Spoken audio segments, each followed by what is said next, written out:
স্ত্রীকে বলবেন তুমি আমার সব, তুমি আমার কৈতরি, তুমি আমার টুনটুনি, তুমি আমার ময়না পাখি, তুমি আমার সোনা পাখি। ওই যে কয় কলিজা, তার মানে প্র্যাকটিস চলে বাসায়। আর কি ডাকেন ভাবিরে, কি ডাকেন বলেন? জান।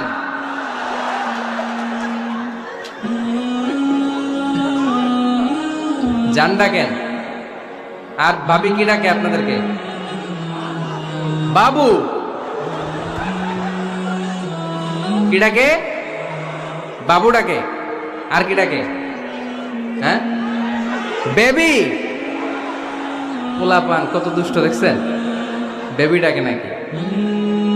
স্বামী স্ত্রীর মধ্যে এই সোহাগপূর্ণ, এই ভালোবাসাপূর্ণ এই ডাকাডাকিতে কোনো গুনাহ নাই, আছে সওয়াব। এগুলো দাম্পত্য জীবনকে সুখময় করে, ঠিক কি না?